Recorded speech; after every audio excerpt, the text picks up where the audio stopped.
খুব দামাগিরি করছে, লোকাল ছেলেরা এসে আমাদেরকে মারধর করছে, আমরা সহ্য করে আছি। আমরা যদি মারধর করতে যেতাম তো বলতো নাগা সাধুরা মারধর করছে। 30 ডিসেম্বর প্রণাম করার নাম করে ছুরি, তাতে 6টা সেলাই। ছুরি চালিয়েছে ইয়েস, কোথায়? এটা হয়েছে ব্যারাকপুর ব্যারেজে ক্রস করার সময়, ব্যারাকপুর মিশনে ঢোকার সময়। এখানেও ডেলি ঝামেলা করতে আসছে, এখানেও ঢিল মারছে।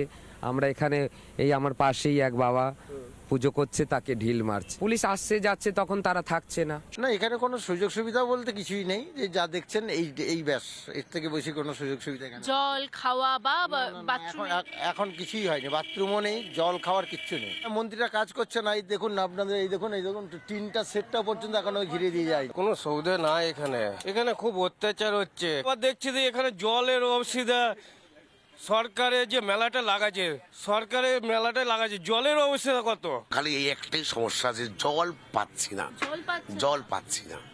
বাথরুমে টয়লেট বাথরুম সমস্যা একটু হচ্ছে। বাঙালি বলে বাংলায় এসেছিলাম, কিছু ব্যবস্থা পাবো ওই জন্য নিচে এসেছি। আসার পর থেকে এখানকার ব্যবস্থা আমার জানা নেই, আইডিয়াও নেই। এখানে আমি কোনো কুটিয়া পেলাম না, ঘর পেলাম না। 1 তারিখে 1 জানুয়ারিতে এখানে এসে ঢুকেছি, যেই অবস্থা হচ্ছে তো এইখানে ফুটের মধ্যে বসে আছি, ঠান্ডার মধ্যে বসে আছি। ট্রেনটা ছিল বলে রাত্রে শোবার ব্যবস্থা আছে, কিন্তু আজ প্রশাসন আসলে বলে সেও হবে না। কিভাবে আপনি? আমি পায়ে হেঁটে এসেছি। কেদারনাথ থেকে কলকাতা? আমাদের তো, আমরা পদযাত্রী, আমরা সাধু সন্ন্যাসী, আমরা পায়ে হেঁটে। কতদিন সময় লাগলো? 2 মাস লেগেছে। আসন লাগাতে এসেছি, বৃন্দাবন হয়ে এসেছি।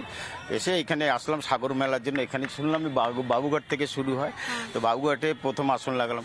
আগে যদি জানতাম সাগরেই চলে যেতাম। মানে অনিশ্চিত একটা অভিজ্ঞতা নিয়ে ফিরে যাব। কত সহজে এখানে সনাতনীদের ওপর লাঠি চালানো যায়, কত সহজে এখানকার সমস্ত ব্যবস্থাপনা নিয়ে যা খুশি করে একটা ছেলে খেলা করা যায়। আমার প্রশ্ন, এই রাজ্যে তৃণমূল কংগ্রেস আমাদের রাজ্যের যা কালচার, যা সংস্কৃতি, সেগুলোকে বদলাতে কোন জায়গায় নিয়ে যাবে? আগের দিন আপনাদের বলছিলাম যে কে নারকেল ফাটানোর সময় কি বলবে সেটাও নাকি শাসক ঠিক করে দেবে।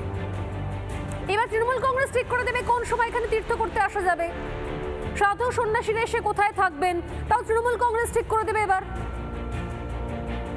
মজা হচ্ছে, এই সমস্ত নিয়ে প্রশ্ন করলেই তারা বলবে যে এরা সবাই বিজেপি।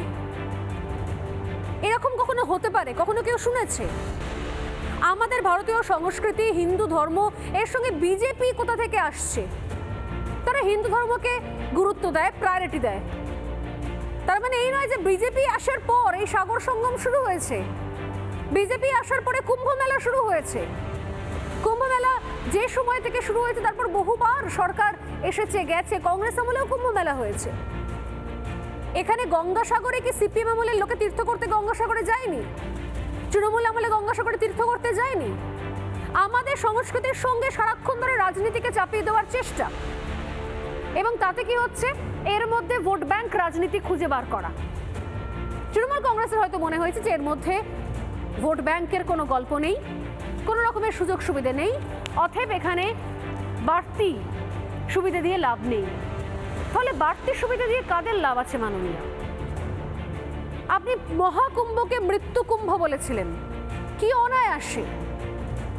আপনি মহাকুম্ভর কথা বলার সময়তে মৃত্যুকুম্ভ বলছেন অন স্টেজ থেকে। আপনি মহাকুম্ভের সময়তে অন স্টেজ থেকে বলছেন গঙ্গা ধর্ম। আমার জানা নেই নিজের ধর্মকে কেউ গঙ্গা ধর্ম কি করে বলে। হিন্দু ধর্ম নিয়ে যারা কথা বলে সেরকম গঙ্গা ধর্মকে আমি ঘৃণা করি। বিজেপি রাজনীতি করছে, আপনি রাজনৈতিক লড়াই করবেন।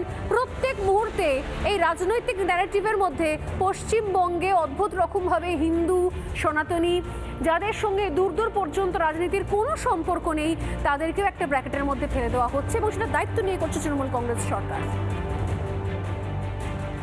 চুপি চুপি দুর্গাঙ্গনের জায়গা চেঞ্জ হয়ে যায়, কারণ সেখানে সংখ্যালঘুরা অবজেকশন করছে বলে।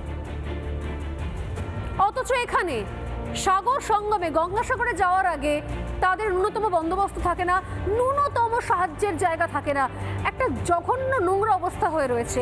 আমি আর প্রতিনিধি ওয়েন্দ্রিলার আরও অনেকগুলো সিকোয়েন্স রয়েছে, আমি সেই ছবিগুলো ওয়েন্দ্রিলা যেগুলো তুলে ধরেছে সেগুলো আরও ছবিগুলো পরবর্তীকালে দেখাবো, যেখানে ওয়েন্দ্রিলা দেখাচ্ছেন যে রাস্তাঘাটের কি অবস্থা, খোলা জায়গা হয়ে পড়ে রয়েছে, যেখান থেকে জল খাচ্ছে তারা, সেখানে পানীয় জল লেখা, অথচ কি ভয়ঙ্কর নোংরা অস্বাস্থ্যকর অবস্থা হয়ে রয়েছে।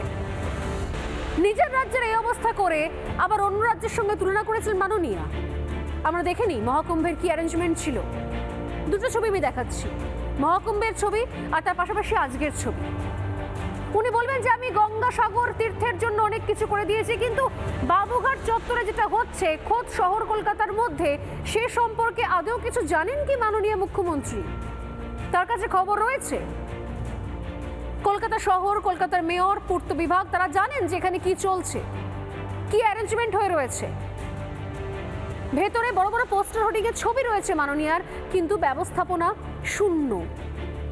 নানা ধরনের কন্টেন্ট দেখার জন্য লাইক করুন, শেয়ার করুন আমাদের ফেসবুক পেজ, সাবস্ক্রাইব করুন আমাদের ইউটিউব চ্যানেল। পাশাপাশি অন্যান্য ব্রেকিং নিউজের জন্য অবশ্যই চোখ রাখুন রিপাবলিক বাংলায়।